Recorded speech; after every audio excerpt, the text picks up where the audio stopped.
Muito boa tarde para você, sejam todos muito bem-vindos aqui no nosso Cidades em Debate, a partir de agora na TV Unisantos, no aberto canal 40.1 para toda a Baixada Santista, pessoal de Santos, São Vicente, Cubatão, Praia Grande, Guarujá, Mongaguá, Itanhaém, Peruíbe, Bertioga, obrigado pelo carinho e pela audiência. Pessoal que tem também o sistema da Claro TV, que é a antiga NET, o nosso canal é o 12, né? E ainda pela internet, tvunisantos.com.br, para você que queira assistir o nosso programa em qualquer lugar do Brasil ou do mundo, né, com a programação da TV, 24 horas ao vivo. E é um momento de muita felicidade estarmos aqui e recebemos a notícia que o nosso programa vem crescendo muito, principalmente nas redes sociais. Bom, vamos começar aqui a nossa programação, já trazendo as comemorações dessa quinta-feira, dia 18 de novembro.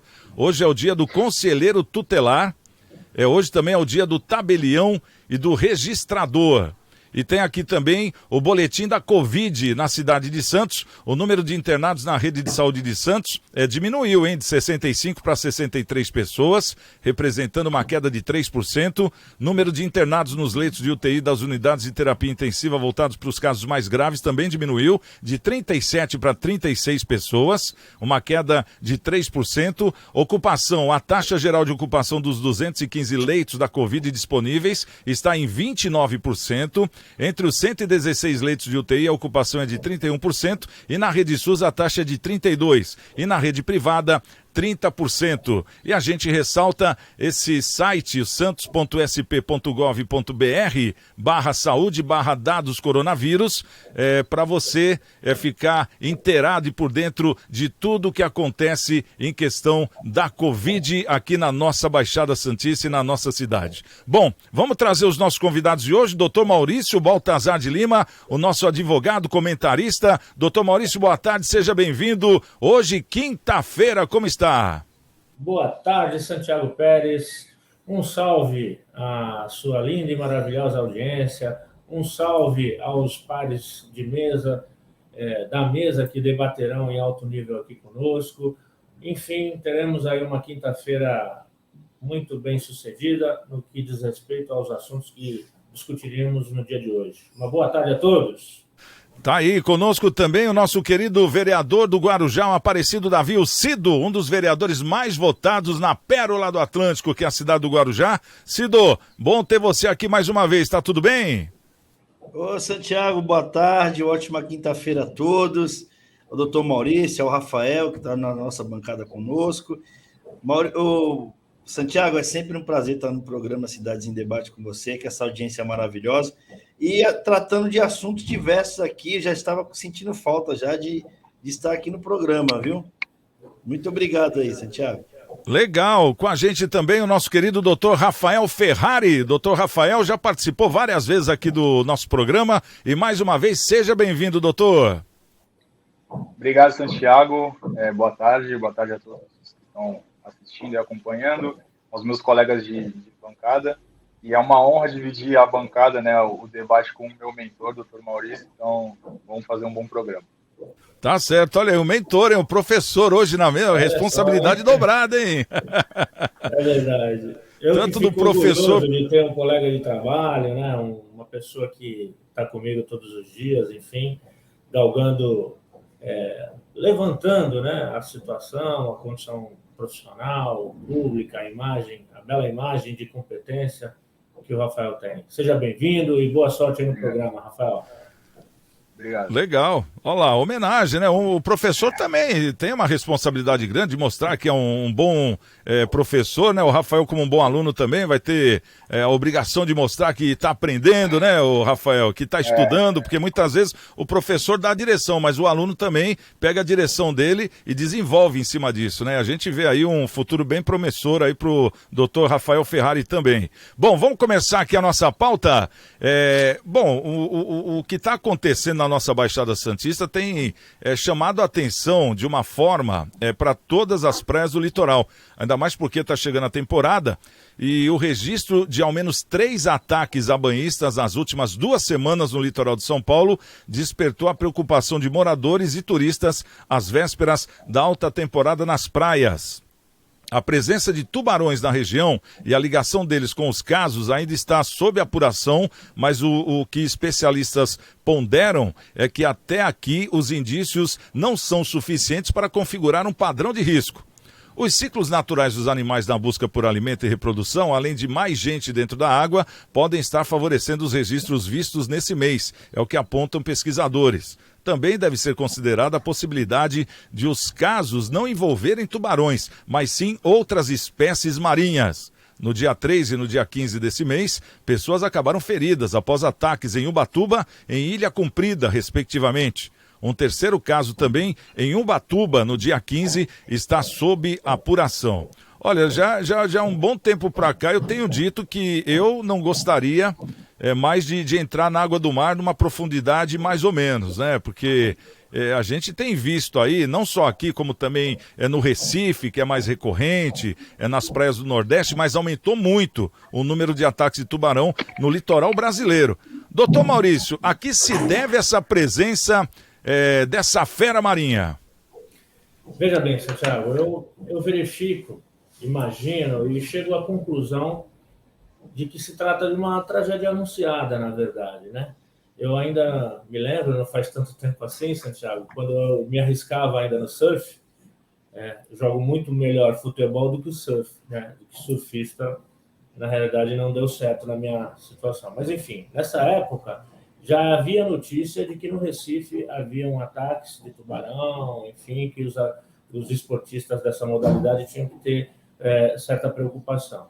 E nessa época, eu também estava estudando, né, a questão ambiental, vestibular e tudo mais, tomamos ciência de que esse resultado, esses ataques, tinham uma relação íntima com um avanço nas áreas de proteção ambiental, principalmente nos manguezais lá do Nordeste, onde foram construídos aqueles hotéis luxuosos e que ocupam um bom espaço, né? São maravilhosos para o turista, mas têm um impacto ambiental. Havia essa relação, inclusive tomaram algumas medidas e tal, para evitar, paliativas, é verdade, para evitar que os tubarões acessassem aquelas áreas do Recife. Eu imagino que seja a mesma coisa, né? Aqui no nosso litoral, infelizmente, o avanço às áreas de manguezais continuam muito grande, né? Tem aqui a maior favela de palafita da América do Sul e, além de outras áreas também luxuosas do litoral norte, que estão mandando bala no que diz respeito às áreas de mangue, né? As áreas em que a água do mar chega, enfim. Então, diante dessa situação, eu imagino que nós estamos pagando o preço de não ter aproveitado desse exemplo no Nordeste há décadas atrás e evitado esse mal que agora a gente vai pagar o preço. Me parece que, geograficamente, as medidas de cautela tomadas no Recife, que tem os arrecifes, não serão possíveis serem exercidas aqui em Santos. Então, eu sugiro à população, aos ouvintes, que pratiquem como você, viu, Santiago? Tomar cuidado, não ir até o fundo, porque é complicado a existência e a presença dos tubarões em razão do seu habitat, onde o alimento que ele poderia buscar não existe mais. Então, a questão de sobrevivência, ele vai buscar onde tem. E no verãozão, está todo mundo aí na água, é perigoso. Ô Cido, como é que você vê esses ataques de tubarões que estão crescendo, né? Quer dizer, em 2 semanas, 3 ataques, eu acho que em época nenhuma de todos os tempos a gente viu tantos ataques, principalmente aqui em praias paulistas, né? Em tão curto tempo. Como é que você vê esses ataques? O que está acontecendo na sua opinião, Cido? Santiago, eu concordo com a explicação do Dr. Maurício, mas isso se dá muito também ao aquecimento global, né? Isso aí a gente não pode deixar de falar. O aquecimento dos oceanos, então você vai toda a cadeia de alimentação dos tubarões, ele vai mudando, porque peixes que se adaptam mais ao ambiente frio, o oceano está se aquecendo, então outros que se adaptam mais em águas mais quentes para se reproduzirem, e aí eles acabam tendo que mudar o seu habitat também. Eu acho que hoje, em todas as nossas praias, em todo o nosso litoral, acho que tem que começar a ter alerta das placas. Assim como tem as placas de perigo, tem que ter as placas lá, risco de tubarão, de repente, esses grupos de biólogos marinhos que do nosso oceano, da nossa bacia, começarem a fazer estudos mais às praias, ver se realmente estão chegando mais cardumes diferentes de outros tipos de peixe, porque aí eles vão começando a estudar melhor a possibilidade. Aqui o tubarão se alimenta desse tal peixe, então aqui há um risco, esse peixe apareceu aqui não. Então, para começar a ter esse controle, porque o oceano ele é muito grande, ele é muito vasto. Então, se aconteceu em Ubatuba, se aconteceu aqui no litoral sul, pode acontecer nas nossas praias aqui também. O risco é muito grande. Você pode ter certeza disso. Devido a esse monte de acontecimentos que a gente está vivendo no mundo, o aquecimento global existe, está aí. Ele mexe com os oceanos, mexe com tudo. Começa a mudar tempo, começa a mudar a maré, e aí a vida marinha também vai se adaptar a esse novo aquecimento. Então, o habitat de um vai passar a ser habitat de outro. Eu acho perigoso. E tem que as autoridades dos municípios começarem a colocar placa, orientar que há um risco. Mas já teve caso? Não teve, mas há um risco. Pode acontecer. Para depois a pessoa falar que não foi avisado. Tá tudo bem, é o Mar do Caribe, vou entrar com tudo e pronto. E é um risco muito grande. Ô, Rafael, doutor Rafael, como é que você vê esses ataques de tubarão aqui acontecendo com muita frequência, né? Maior frequência nas nossas praias, coisas que não tinha antes. Inclusive, há pouco tempo atrás, acho que foi nesse ano, se não me falha a memória, um barco pesqueiro puxou na rede lá, veio um tubarão de quase 5 metros, né? Um tubarão enorme.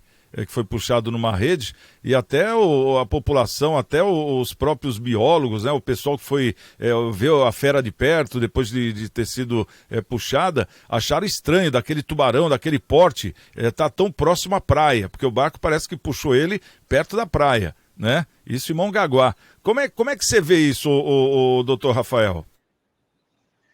Santiago, alguns programas eu tive o prazer de comentar sobre a mudança climática, né, no mundo, né? No verão, se aumentar mais 2 ou 5 graus, não me recordo agora, a gente vai ter uma sensação térmica de 15 vezes mais. Então, como o Cido falou, eu estou convencido de que essa mudança climática com certeza está influenciando na rotina, né, no comportamento dos animais. E ainda mais eu vi relatos de biólogos que agora no verão, né, quando o clima esquenta, é a época de reprodução dos tubarões. E que, segundo as matérias e o que se investigou, esses ataques que ocorreram aqui no litoral norte foram pelo cação, né? O cação é aquele que a gente consome. Ele é uma espécie de tubarão e que ele, em tese, é pacífico, ele é manso, mas que por ter muita gente dentro da água e também nesse período de reprodução pode gerar esses ataques isolados, né? E como o Dr. Maurício também colocou muito bem, as autoridades deveriam limitar, já que está acontecendo com uma certa frequência, as autoridades deveriam limitar, né, até onde a população consegue acessar, né, o fundo da água, colocar placas, como o Cido falou, principalmente para surfistas, né, que vão mais longe ainda para dentro do mar. Mas assim, eu não sei vocês, mas 3 ataques em 2 semanas, para mim, não são casos isolados. Então a gente tem que cuidar. Exatamente, é assim que eu vejo também, viu, Rafael? Eu acho que tudo, não acontece nada por acaso, né? Tudo tem uma consequência. Que nem a gente está falando aqui sobre as condições climáticas, que está mudando, o aumento do nível do mar, mas também uma coisa que é muito importante a gente ressaltar é que os barcos pesqueiros, de uns anos para cá, eles se desenvolveram muito. Então hoje um barco pesqueiro, ele faz o papel de 5, 6 barcos da antiga, né, das suas redes de arrasto, o tamanho do raio de rede que pega, a forma como puxa, que tem a potência para puxar, porque é um peso, né? Então eles têm uma potência, tanto que a gente vê hoje barcos pesqueiros que são mais parecidos com navios. Então eu fico imaginando, é um ecossistema. Você começa a puxar muito mais do que você puxava. Não deve estar dando tempo de estar tendo criação de peixe. Tanto que cada vez mais esses barcos estão indo para alto mar, né? E a gente vê o quê? Que o tubarão está ficando sem comida. É o que eu imagino, não sou biólogo, é coisa que eu estou reparando, que está acontecendo. E aí o tubarão, como é que ele vai viver lá dentro sem comida? Não vive. Então, eu acho que nesse verão, se não tiver alguma conscientização, até alguma tomada de medida, eu quero estar enganado, mas nesse verão acho que vai ser o recorde de ataques de tubarão e a gente reza para que nada sério ocorra. Porque não é porque a praia está cheia de gente que de repente não quer dizer que o tubarão não vá. Pelo contrário, né? E pode ir até em cardume, né, doutor Maurício? Faz todo sentido essa tua conclusão, esse teu raciocínio lógico, na medida em que não só os tubarões, mas recentemente nós vimos baleias andando pelo canal aqui de Santos. Sabe-se que esse tipo de animais vêm aqui ao braço de mar, ao canal, né, que é braço de mar, se alimentar justamente porque está faltando lá, enfim. Então faz todo sentido, não só a presença desses tubarões, mas também da baleia recentemente. Baleia foi recorde esse ano, né, doutor? A gente viu até aqui na Baía de Santos, então, né, coisa que nunca foi visto. Então, não só os nossos navios que estão aumentando, mas também aquele acordo mal assinado com a China e o Brasil na época da Dilma, em que determinado espaço territorial do nosso mar está destinado a eles, e eles vêm pescando com aquela condição de indústria mesmo, né? Então, as nossas autoridades precisam ver com atenção, porque já vai estar faltando pescado, não só para o mundo, mas principalmente para nós que temos um território de mar aberto aí, devemos cuidar dele, né? Não só para nós, mas para toda a humanidade. E muitos desses ataques acontecem e ninguém fica sabendo, né? Porque muitas vezes são em pontos turísticos, né? E que as pessoas querem... a última coisa que elas querem ver, né? No caso, é um ataque de tubarão numa praia turística, né? Porque aí vai espantar todo mundo. Fora os ataques que existem aí na costa brasileira toda, que são abafados, que a gente sabe que existe, né? Não vamos acusar ninguém, não tenho como detalhar, mas pessoas que presenciaram, até em filmagens, aí em celular, nas redes sociais, a gente até consegue, né, assistir alguns desses, né? E falando mais uma vez de Recife, que é bem longe daqui, né, doutor? Mas a gente vê que tem crescido também o número de ataques lá. Uma coisa que já era normal, agora está anormal, porque tem muito mais ataque. Então faz sentido também esses barcos pesqueiros aí que vêm da China, ou sabe-se lá de onde, para pescar nas águas do nosso país. Quer falar alguma coisa, Rafael? Não, só ressaltar que quem está errado nessa situação toda somos nós, né? Os animais estão no habitat deles e a gente que cada vez mais estamos invadindo esse espaço deles, né? E aí vamos reclamar de ataques e tudo mais. A gente já está tirando alimento e talvez ameaçando a época de reprodução. Então, obviamente que alguma consequência vai ter. Eu estava lendo algumas matérias e, segundo as matérias, né, como você falou, que pode ter casos que são abafados, mas há 30 anos que não tinha um ataque de tubarão no litoral norte, né, daqui de São Paulo. Então, mudança climática, falta de alimentação e a gente invadindo cada vez mais o habitat dos animais, eu acho que somando tudo isso é o que está causando e que vai causar ainda mais situações como essa. Hein, Cido, tomara que esteja errado, mas você acredita que nesse verão possamos ter um recorde ruim aí de ataques de tubarão ou não?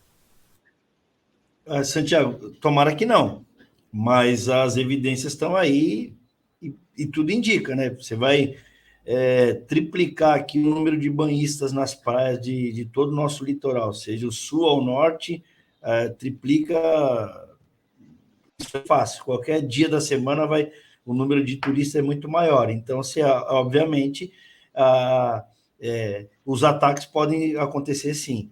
E, assim, é matemática, né? Quanto mais pessoas na água, mais alimento seria para o peixe, para o tubarão, em tese, né? Então, eu acredito que possamos ter, infelizmente, é um dado ruim, né? Uma estatística ruim, mas é fato. E a gente não pode deixar de falar os fatos que são verdades, né? E tem como ser evitados, assim, com sinalizações, conscientização da população, como bem o Rafael falou do surfista, que vai um pouco mais adentro do mar, que fica ali com as pernas balançando na prancha, esperando a onda, tal. Isso tudo é movimento que para o tubarão é isca. E os ataques geralmente são assim, né? Na maioria são os surfistas que sofrem com os ataques de tubarão, porque eles ficam mais depois da arrebentação. Os casos que tem ali pegando por ondas ali no banhista é um pouco menor, mas é um risco muito grande. Bom, esse é o nosso Cidades em Debate aqui na nossa TV Unisantos, canal 40. Deixa eu falar da nossa campanha também. Esse endereço aqui é na Costa 74, é da Igreja Coração de Maria, onde tem a campanha de arrecadação de alimentos, né? O pessoal continua pedindo aí, e cada vez mais aí, que as pessoas consigam contribuir com 1 quilo de alimento, uma cesta básica, ou então aquela roupa usada, né, em bom estado, calçado usado em bom estado, ou então material de limpeza, de higiene pessoal, para a gente poder montar aquelas cestas que têm sido montadas para as famílias que ainda estão sem emprego, né, sem as suas rendas do jeito que era, e muitas delas passando por dificuldades até para poder comer, né? Então a gente pede encarecidamente a ajuda de cada um, não só nessa campanha, como em todas as outras campanhas que tenham em várias igrejas aí, independente do credo da pessoa. Então a gente pede para que hajamos como cristãos mesmo, né? E vamos ajudar os nossos irmãozinhos que estão precisando. Bom, o endereço é na Costa 74, de segunda a sexta-feira no horário comercial, você pode deixar lá na igreja, que tem a paroquial, e também esse número de telefone, o 32237381, é da nossa querida Bebeca, né, da paroquial, ela que é a coordenadora, e eles têm uma equipe que buscam a sua doação na sua casa, para você que não está saindo de casa e que tem aí doação, né, para poder colaborar. Eles buscam só marcar o horário e o dia, tudo certinho, que eles vão até você, tá certo? E a gente agradece encarecidamente, de coração, a toda ajuda que vem chegando. Bom, já falamos aqui dos ataques de tubarão, agora vamos para os ataques de tubarão da política brasileira, né? Agora surgindo novidade aqui, na futura pré-candidatura do Luiz Inácio Lula da Silva, o ex-presidente Lula, e ele não descartou a possibilidade de uma chapa com o ex-governador de São Paulo, Geraldo Alckmin. Aí, no caso, na eleição presidencial, viria Lula como candidato a presidente e o Geraldo Alckmin como candidato a vice-presidente de Lula. A afirmação foi dada pelo petista durante coletiva realizada na última segunda-feira, né, dia 15, lá no Parlamento Europeu, na Bélgica, onde o Lula está participando aí da Conferência de Alto Nível da América Latina. Em sua fala, Lula afirmou que possui uma relação de respeito com Alckmin e que não existem desavenças passadas que não possam ser reconciliadas. Não há nada que aconteceu entre nós que não possa ser reconciliado, foi o que afirmou Lula sobre o tucano, que está de saída do PSDB. Bom, pelo que a gente observa aqui, o Lula deu esse relato, mas o Geraldo Alckmin não falou até agora nem que sim, nem que não. Parece que ele está esperando alguma decisão lá do seu atual partido, que é o PSDB, mas já disse que vai mudar de partido. Como é que esse jogo de xadrez aí, doutor, como é que vai funcionar isso? Você acha que o Alckmin vem como o vice de Lula? Veja bem, Santiago, usando a sua paródia, né, xadrez, há várias jogadas nesse tabuleiro, mas se eu fosse o operador, se eu fosse o jogador dessa próxima jogada, eu arriscaria aqui no governo do Estado de São Paulo, na dupla entre Alckmin e Márcio França, me parece que teria um sucesso melhor do que a dupla à presidência da República, Lula e Alckmin. Não que o Alckmin não tivesse a condição de formar qualquer uma dessas chapas, não. É que a figura do Lula, na atualidade, ele está muito, muito desgastado pelo histórico da sua última administração, que foi terrível para o país.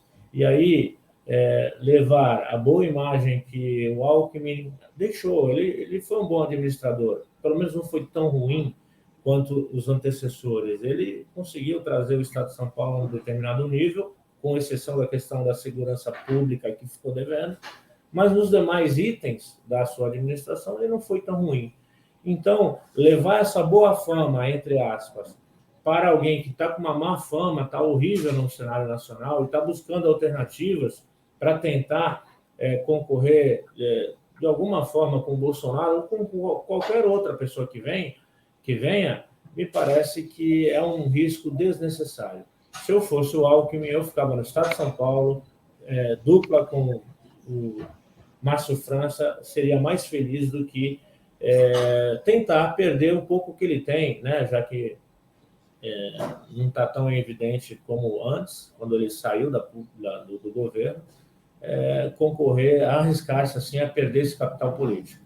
Se eu tivesse que arriscar, governo do estado de São Paulo, junto com o Márcio França. Aí no caso, hein, Cido, se o Alckmin aceita esse convite do Lula para ser o vice do Lula, o negócio fica melhor para o Márcio França, né? Que aí tá sozinho, nadando de braçada aí ao governo do estado de São Paulo, você não acha? Acredito sim, Santiago, que fica mais fácil para ele. Porém, eu não acredito que o Márcio sozinho ele consiga levar o governo do estado contra a possível candidatura do Rodrigo Garcia, que é o que se desenha hoje. O vice-governador Rodrigo Garcia, que saiu do DEM, foi ao PSDB, se filiou-se ao PSDB, para ser candidato, possivelmente ser candidato a governador, porque a vontade do Dória é que ele fosse candidato a presidente, obviamente, pelo PSDB, e que o Rodrigo viesse ao governo do estado. Eu acho que o doutor Maurício falou muito bem, para o Geraldo Alckmin, a melhor possibilidade para ele, e mais garantido, é que ele viesse governador pelo estado de São Paulo com a vice do Márcio França. Aí eu acredito que dê certo. E seria, eles tirariam, né, a hegemonia, o monopólio do PSDB no estado de São Paulo. Acho que seria a única chance de tirar o PSDB do estado de São Paulo hoje, da administração, seria o Alckmin pelo PSD, né, como se desenha também, e o Márcio França vice pelo PSB. Mas se o Alckmin se juntar ao Lula para concorrer a uma candidatura, vai provar por A mais B que está todos contra um, né? Está todos contra um, todos que querem se unir para derrubar o Bolsonaro. Então, eles não estão preocupados com o país, eles estão preocupados em derrubar quem está governando o nosso país. Essa é a minha leitura nesse cenário político que se desenha aí para 2022. Ô, doutor Rafael, você sabe que esse pessoal da política, eles não dão ponto sem nó, ainda mais na altura que já está nesse patamar, que já está o Alckmin, já está o Lula, o próprio Márcio França, está em outro patamar, né? O patamar das pesquisas, porque as pesquisas que a gente tem são aquelas que eles mesmos querem que a gente pense que são. Mas no outro caso, a pesquisa deles para saber o que eles vão fazer é uma pesquisa muito mais correta, né? Muito mais assertiva. Qual o cálculo que você acha que o Lula deve ter feito para trazer o Alckmin como vice? Santiago, antes de eu começar, eu queria ressaltar que o que eu vou falar aqui agora não se aplica ao nosso vereador Cido, né? Todos nós sabemos do caráter dele, sabemos um dos vereadores acho que foi o mais votado, né, do Guarujá nessa última eleição, então a gente sabe da confiança ele sabe da confiança que a gente tem nele, né? Mas essa aliança, não sei qual foi o cálculo que o Lula fez, mas pode mostrar que ele talvez esteja buscando uma popularidade de outra pessoa, né? Porque a dele já, como o Dr. Maurício falou, está bem desgastada. Só que, desculpa o termo, mas mais uma vez nós, os eleitores, né, somos feitos de bobos, né? Porque a gente vê, principalmente agora, quando surgiu a pandemia, brigas intermináveis nas redes sociais entre esquerda e direita, até pessoalmente, né, a gente vê cenas lamentáveis em manifestações dos dois lados. E, enquanto a população briga, o que os políticos fazem? Eles fazem qualquer coisa para ascender ou se manterem no poder, né, até fazer a aliança com supostos inimigos, né? Então, a gente vê que inimigo, quem cria, somos nós, que os políticos eles estão todos no mesmo objetivo, que é se manter no poder, chegar ao poder ou retornar ao poder, como é o caso do Lula, né? E como eu já falei em outras oportunidades, né, mais do mesmo, né? A população está cansada disso, A gente precisa de novidade e sangue novo, porque Lula, Alckmin, quem seja, todos esses que a gente já conhece, que chegaram no poder, seja estadual, seja municipal, ou até mesmo o federal, e nada fizeram, ou fizeram pouca coisa para a população. O presidente Jair Bolsonaro, que começou bem, né, antes da pandemia, infelizmente teve essa pandemia, então ele não conseguiu mostrar todo o potencial que ele poderia ter na administração. Então eu acredito que entre Lula e Bolsonaro a escolha seja clara, né? Tá certo. Pô, respondeu a minha pergunta de uma outra maneira e ficou até melhor ainda, viu, a sua resposta, viu, Rafael? Eu gostei de ver. Doutor Maurício, qual o comentário a mais aí sobre esse comentário do Rafael? Quer dar uma continuidade? Acho que o microfone está fechado, doutor. Eu comungo do entendimento do Rafael, né? Fez uma leitura brilhante sobre a questão fática, também fática e política, né? Essa situação de enganar o povo a qualquer custo, se manter. E é isso mesmo, a gente está nessa situação e o pior de tudo isso, Rafael, Cido, Santiago, é que a gente não tem escolha, né? A nossa organização política partidária e eleitoral está de tal modo que a gente está nesse ciclo vicioso. Qual a alternativa que a gente tem? O STF aí dando canetada, atrapalhando naquilo que o Bolsonaro gostaria de fazer, se é certo ou não, não sei, mas está interferindo, enfim. Existe um círculo vicioso para manter-se no poder, retornar no poder, como muito bem verificou o Rafael. E mudança que é bom a gente não verifica nem a longo prazo. Está difícil viver nesse país aqui e comentar politicamente, porque a gente vai retornar a falar sobre as mesmas coisas, corrupção, acordos espúrios como esse, né? Cadê a política partidária, hein, Cido? PSDB, PT, cadê? Tá confuso, tá difícil, mas enfim, tá de parabéns o Rafael pela sua colocação. Quer completar alguma coisa, Rafael? Como o doutor Maurício tem bastante propriedade para falar assim como eu, é que a gente é um pouco limitado para falar do STF, né? Mas é um verdadeiro absurdo, né? O que o STF vem fazendo, sim, deveria ser o poder neutro, né, do país, né, entre o legislativo e o executivo, só que na verdade ele está tomando todas as decisões acima de tudo e de todos, né? Quem vai fiscalizar o fiscal, que seria o STF? Não tem. Então, a gente se falou muito em reforma da Previdência, talvez ou saia agora ou demore mais a reforma tributária, que também já tem anos para sair. Tem na fila a reforma do Código Penal, né? E o nosso Código Penal é muito antigo, né? As penas são totalmente ínfimas para as condutas que são cometidas hoje, né? Para você ter uma ideia, na época que surgiu o Código Penal, o roubo não era tão comum como é hoje, tanto que a pena é baixíssima. Se você tiver algumas atenuantes ou causa de diminuição, nem preso você vai, você consegue uma liberdade condicional. Mas acima de tudo isso, reforma previdência, tributária, penal, acho que deveria vir a reforma eleitoral, porque da forma como está essas legendas, né, a gente vota, sei lá, o Tiririca, que é o deputado mais votado, puxa um monte de gente que sequer recebeu o voto suficiente para conseguir chegar no poder. Então, isso para mim é um verdadeiro absurdo. A gente vota numa pessoa e essa pessoa puxa um monte de gente que talvez a gente nem concorde com a filosofia, ou a gente não votaria se essa pessoa estivesse na cara, né, botando a cara, fazendo propaganda. Então, acho que acima de tudo teria que haver uma reforma eleitoral. Mas quem se interessa por essa reforma, né, quem deveria fazer, talvez não se beneficie tanto dessa reforma, né? Então a gente vai ficar nesse ciclo vicioso, como o doutor Maurício falou. Dos 500... Pode sim, Cido. Só uma informação aqui, dos 513 deputados que tem, parece que 27 puxaram o resto, né? Então isso que o Rafael está falando é a pura verdade. Pode falar, Cido. Não, assim, eu concordo com o posicionamento do Rafael e falar a respeito do código, da forma que é feita a eleição. Mas você vê, eu acho que é uma forma democrática, viu, Rafael? Se você parar para analisar, é uma das formas mais democráticas que você tem de o poder do dinheiro não mandar na política, em tese.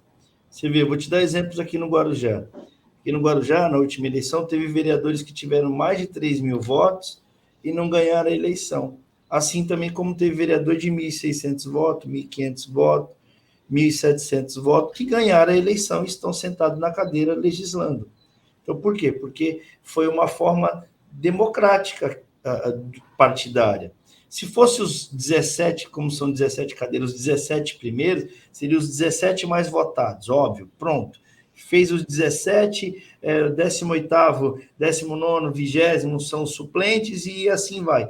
Seria dessa forma, mas aí imagina você uma política que fosse os mais votados, sempre os primeiros. Ela seria uma política de mais dinheiro, de mais compra de voto, mais alianças políticas. Eu tenho fulano, ciclano, beltrano me ajudando, formei aqui um grupo forte, eu estou eleito, eu estou ganho. Então, assim, esquece o partido, sim. Não, pode terminar. Não, pode, você falou, pode falar. Então, assim, duas coisas, né? A compra de voto hoje em dia existe, a gente sabe que existe. Eu não estou falando dessa compra de voto que o pessoal da equipe vai lá e dá R$50, R$100 para o fulano da esquina votar. A gente vê a compra de votos que não é explícita, mas para quem entende um pouquinho, sabe que isso é compra de votos, que é a questão da doação de campanha, né? Como um empresário, um grande empresário do Brasil, vai fazer uma doação de livre e espontânea vontade para determinado político, determinado partido, e não esperar nada em troca. Então, obviamente que isso daí não é escancarado, né? Não é uma compra de votos escancarada, mas a gente sabe que existe. E eu concordo com você, né, com essa questão de dinheiro, né? Quem tem mais acesso, quem tem mais dinheiro, melhores alianças, consegue chegar no poder. Só que a reforma seria nesse sentido, né? Dar direitos iguais para todo mundo. Não porque o partido X é maior, que ele vai ter mais tempo. Se ele quer, o partido é grande, quer botar um monte de candidato a vereador, a deputado, etc., ele vai ter o mesmo número a mesma quantidade de minutos, né, de propaganda gratuita, se for o caso, do menor partido. E se o partido tiver apenas um ou dois candidatos, esse candidato vai ter um tempo maior para se manifestar. Então, eu acredito que a reforma seria nesse sentido. Como você falou, realmente, hoje em dia, nessa situação, quem tem mais dinheiro tem mais benefícios, mas a reforma seria no sentido para dar direitos iguais para todo mundo, acesso igual para todo mundo. Não só isso, viu, Rafael e Cido? Eu penso que a reforma tinha que ser um pouquinho mais além. Não só essa questão lançada por vocês, mas também reservar um determinado número de cadeiras e até para o executivo a possibilidade do indivíduo sozinho tentar a sorte, tentar a candidatura. Por quê? Porque tem pessoas que voam sozinho, são pessoas maravilhosas, que têm competência, condição, até condição econômica de vir e trazer um benefício social, seja no legislativo, seja no executivo, né? Temos pessoas aqui que eu vou pedir a permissão para citar, por exemplo, o Silvio Santos. O Silvio Santos é um homem sensacional no nosso mundo aqui, né? É um empreendedor, é um político, é um benfeitor de muitas comunidades e tal. E na única vez que ele tentou ingressar na política, os grandes barões da política brasileira, a questão partidária, o minaram de tal modo que ele até desistiu. E quanto uma pessoa como ele, e como outras pessoas da condição dele, poderia fazer bem à sociedade? A exemplo de que tem em outros países, como os Estados Unidos, o cara sozinho, individualmente, pode enfrentar uma candidatura. Por que não? Né? Eu penso que a nossa legislação tem que ser melhorada, falei logo no início, mas essa é uma das sugestões que eu colocaria, porque tem pessoas que realmente não vai comungar, não vai entender, né? Esse acordo, por exemplo, Alckmin, PSDB, Lula no PT, como é que um sujeito que o fio do bigode dele vale muito mais do que os milhões que ele tem no banco, vai admitir um acordo dessa natureza? Como? Ele me xingou ali, eu não quero ir. Sabe? Inverossímil. Então, se tivesse essa possibilidade, eu penso que em determinado número, boas pessoas assim que realmente trariam algo relevante para a sociedade, poderiam estar aí fazendo algo de bom para o país. Posso complementar, Thiago? Pode, por favor. Brilhante colocação, né, do Dr. Maurício. E a gente vê que hoje em dia, com a internet, não faz mais sentido, assim, na minha opinião, ter propaganda eleitoral obrigatória. Né? Porque a internet é acesso gratuito para todo mundo. A exemplo foi o presidente Jair Bolsonaro, né, que estava num partido pequeno, se comparado aos outros candidatos, e ele usou as redes sociais de uma forma gratuita e alcançou muito mais gente do que se ele alcançasse, se ele tentasse só fazer a divulgação da campanha dele e das propostas somente na televisão, né?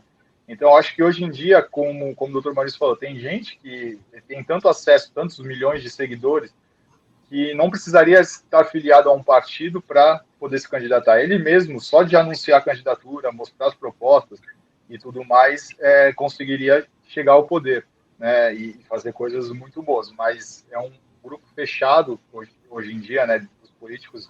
Não é todo mundo que quer que outra pessoa de fora e com outra visão entre, mas seria uma boa adição também nessa suposta reforma.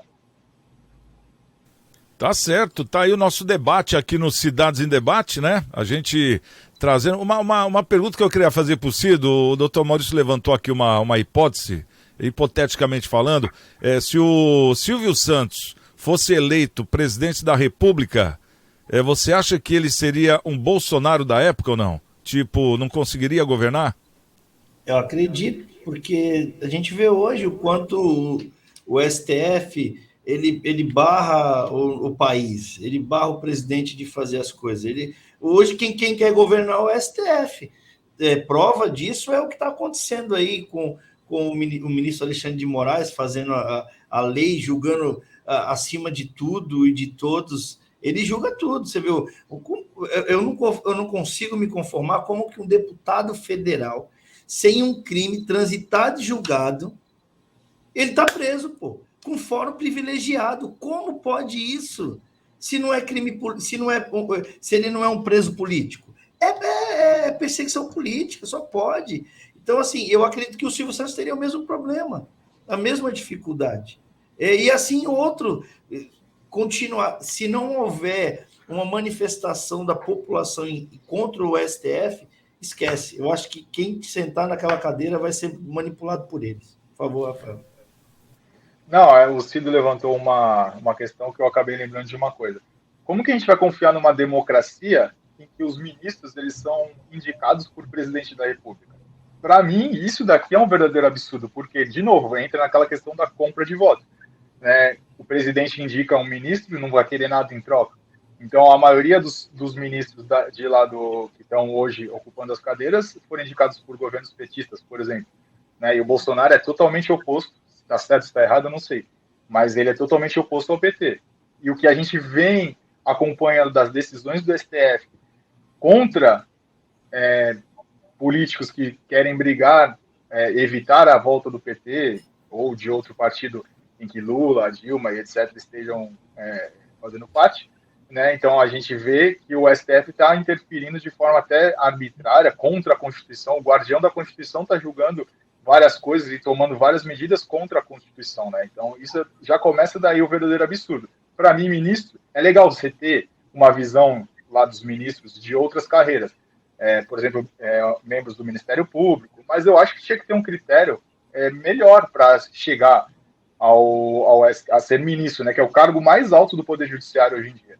Então, para mim, tinha que ter uma carreira jurídica, não poderia ser simplesmente advogado de fulano indicado e ter um notório saber jurídico, e nem advogado você precisa ser, né? Você só precisa passar pelo critério de idade e o notório saber jurídico. Quem define se você tem um notório saber jurídico ou não? Para mim, de novo, deveria ser juízes e promotores e advogados com carreiras consolidadas, porque para você sair de juiz de primeira instância para desembargador, você passa por critérios muito mais rigorosos. Você tem que entrar numa lista tríplice, ser escolhido pelo tribunal, para depois você virar desembargador. E é mais fácil você sair de juiz de primeira instância para virar ministro. Ou então é mesmo mais fácil eu, como advogado, dou a sorte de um amigo meu virar presidente, ele me indica para ministro. Qual que é a bagagem jurídica para julgar mesmo? Eu conheço bem o direito, a gente vê tudo do lado da advocacia. Mas e para julgar um caso? Será que eu teria capacidade para julgar os maiores casos, os casos mais complexos do país? Então, de novo, muita coisa deveria ser feita, principalmente essa indicação do ministro do presidente para o ministro do Supremo. Até por ser uma instância maior, né? Vamos dizer assim, né? Terceira instância, né? O STF. E a gente vê que existe juízes de primeira instância, que depois passam para a segunda instância. Quer dizer, nisso aí parece que existe lá uma hierarquia. Mas no STF é isso que o Rafael falou. Quer dizer, o Rafael, se ele conhecer um presidente e falar, ô meu amigo, me põe lá, ele vai. Quer dizer, pode ir, né? Tem autorização de ir. Então, realmente é uma coisa que eu acho que isso que você falou, Rafael, muitos brasileiros pensam, e sabe qual é o legal da história? É que muita gente está sabendo disso agora, né? O pior é se não tivesse sabendo. Muitos falam, mas é tarde. Não é tarde, não. E a gente vê, né, doutor Maurício, lideranças que nem o Rafael, pessoas jovens, bem preparadas, tá certo que teve um professor que nem o doutor Maurício aí, isso conta muito, mas jovens bem preparados, com uma noção exata do que está acontecendo. Não é o que acontecia em outras épocas, né, doutor? Que era aqueles jovens que ficaram manipulados e hoje são velhos que fazem número aí na política, né? Essa que é a verdade. Então, eu acredito no Brasil quando eu vejo pessoas que nem o Rafael falando, hein, Cido, de uma maneira, assim, bem coerente, né? Claro, com certeza. Eu acho que o futuro está na mão de quem é mais jovem, não desprezando a experiência dos mais experientes, mas quem tem mais garra, quem vai continuar a coisa, porque às vezes você vê muitas pessoas também falando assim, chega, eu já contribuí demais, já fiz demais, eu quero paz. E tem outros que querem desbravar mesmo, mudar, fazer a diferença e vão para cima. Eu enfrento isso aqui na Câmara de Vereadores, eu procuro ser diferente de todos, eu quero fazer uma linha, um trajeto bem diferente, porque quem sabe o que quer vai mais longe. Tá certo. Bom, oi, pode falar, Rafael. Só para finalizar, até para os telespectadores tomarem ciência, né? Quando o ministro ele é indicado, ele entra, ele só sai de lá da cadeira ou se ele falecer ou com 70 anos, que é a aposentadoria compulsória. O Toffoli, por exemplo, na minha opinião, ele não teria capacidade, bagagem jurídica para se tornar um ministro nesse momento, mas ele se tornou o ministro mais jovem da história do STF. Então, ele foi indicado com 30 e poucos anos, salvo engano, né, 38, eu acho, e ele vai ficar até os 70 anos. Será que ele teria capacidade com 38 de assumir e ficar esse tempo todo lá no poder? Então é um questionamento que a gente deve sempre fazer. E não só ele, como vários, né? Como vários, né, doutor? É verdade. Mas o questionamento tem que ir um pouquinho mais além do que esse aqui que o Rafael trouxe com brilhantismo. É porque o STF também tem uma importância no que diz respeito à soberania do país. E permitir que ministros que entrem dessa forma, por indicação política, né, partidária, enfim, e que tiveram contato íntimo com outro tipo de condição política, né, como, né, alguns deles que foram fazer curso fora, em Cuba e tudo mais, eu penso que não poderiam ter esse tipo de acesso, né? Teria que ter esse critério também, não só os critérios absolutamente objetivos do que diz respeito à carreira jurídica, mas também verificar a questão da soberania, se aquela indicação, de algum modo, vai impor ou vai sujeitar a nossa soberania a algum tipo de risco.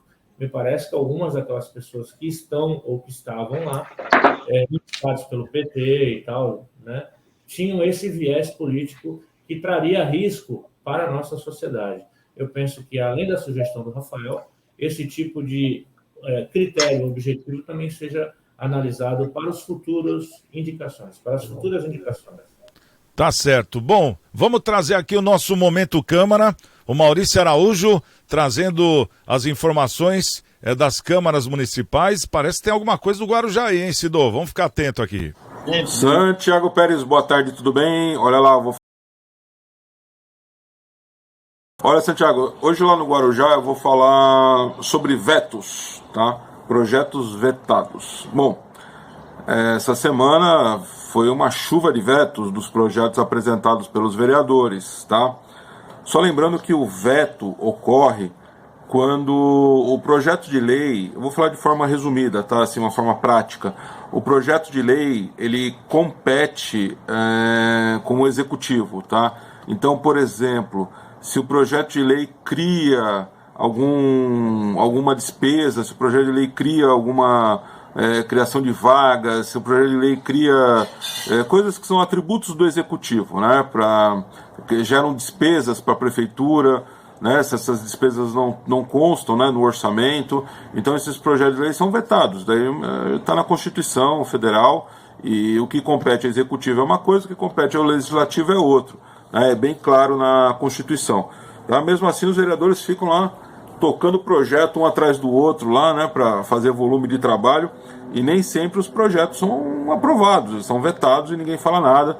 E aí eles fazem aquela propaganda bonita, né, dos projetos que estão em discussão, né, eles vão lá no púlpito, falam bonito também do projeto, fazem aqueles discursos, né, do projeto de lei que vai ajudar a população, que não sei o quê, e o prefeito vai dar aquela tesourada, veta, porque está inconstitucional. Bom, projetos vetados, né, eu nunca fiz isso, mas achei legal, porque é muito projeto vetado, pelo amor de Deus. Semana da conscientização da depressão infantil. Agosto Lilás, combate à violência contra a mulher. Semana do combate da diabetes. Programa de capacitação empreendedora via EAD, tá? E além de vetos de rua e utilidade pública. Olha, vetar em rua porque tá tudo errado, hein? Mas tudo bem. Nome de rua, né? O vereador gosta de pôr nome de rua, então estão vetando o nome de rua no Guarujá também. Ó, um outro comentário rapidamente.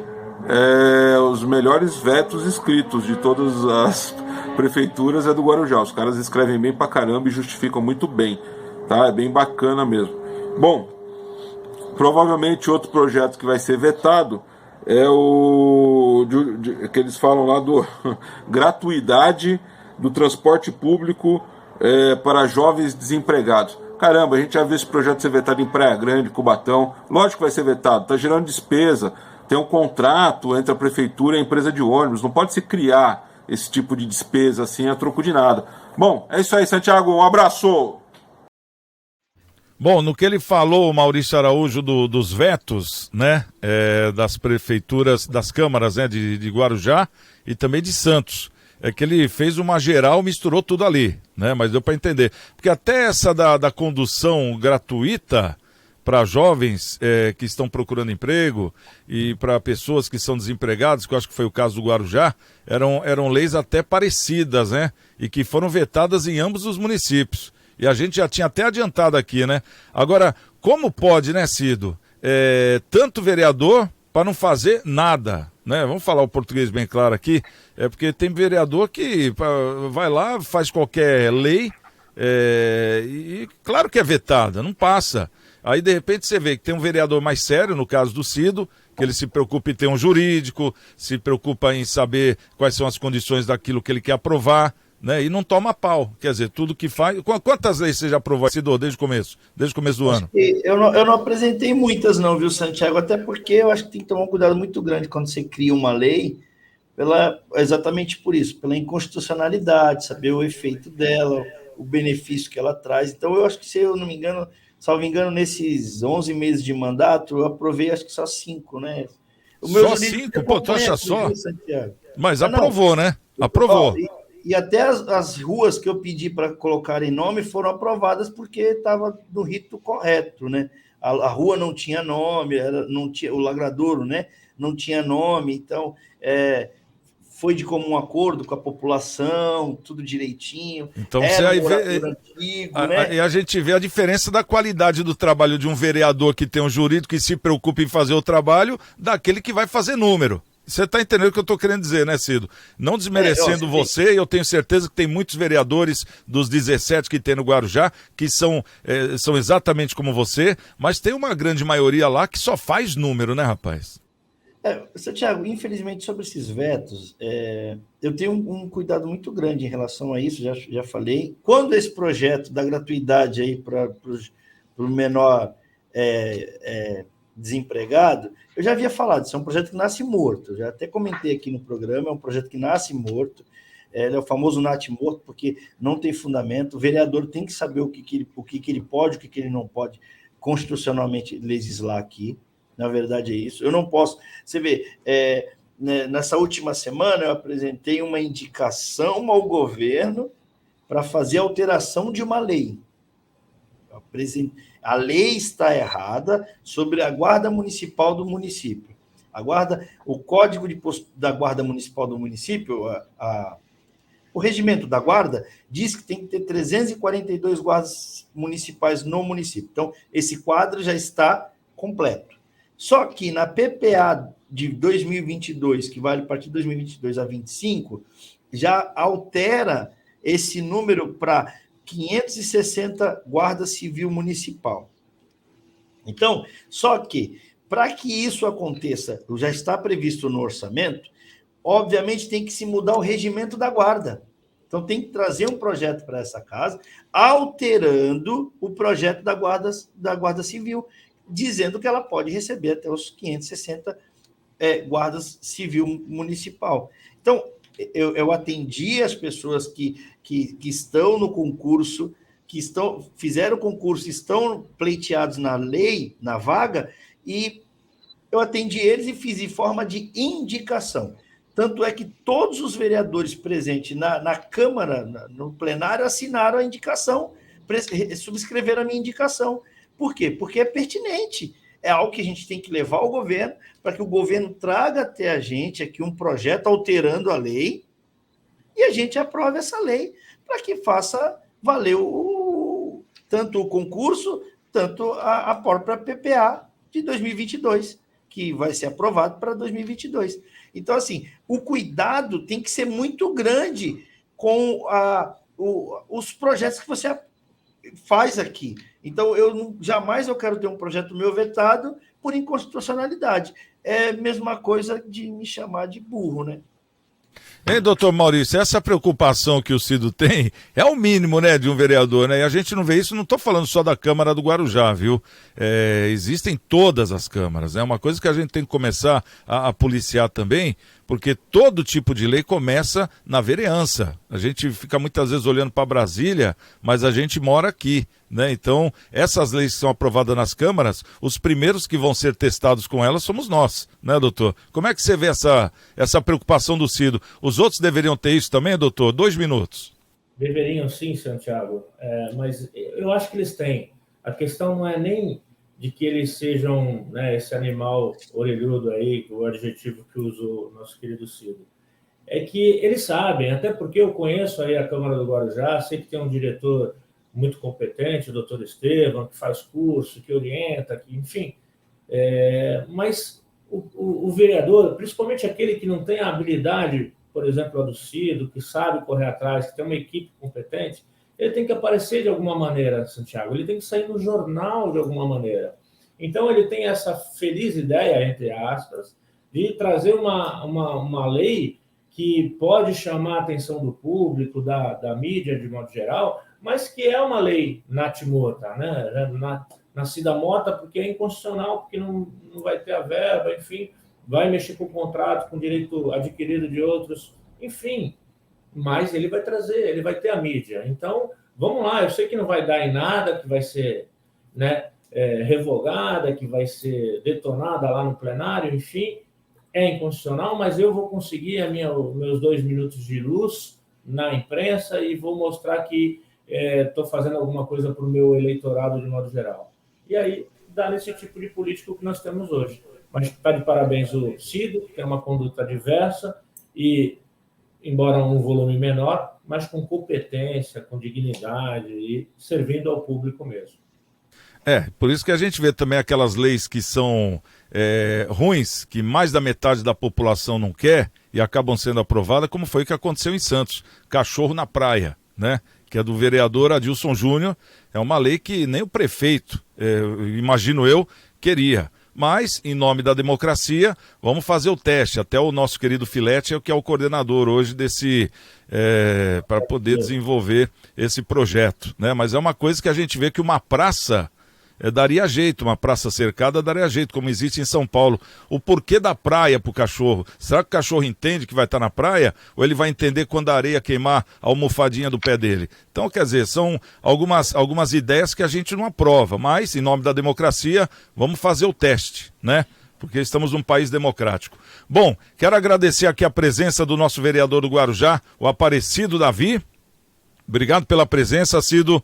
Até semana que vem. Nosso querido Rafael Ferrari, advogado. Obrigado, viu, Rafa? Doutor Maurício Baltazar de Lima, o grande mentor. Um abração aí, doutor Maurício. E a você, principalmente, que nos assiste, obrigado pelo carinho e pela audiência. E amanhã, à 13h, a gente está de volta aqui no nosso Cidades em Debate. Estamos com Deus. E amanhã, quem chegar primeiro, espera o outro. Até lá.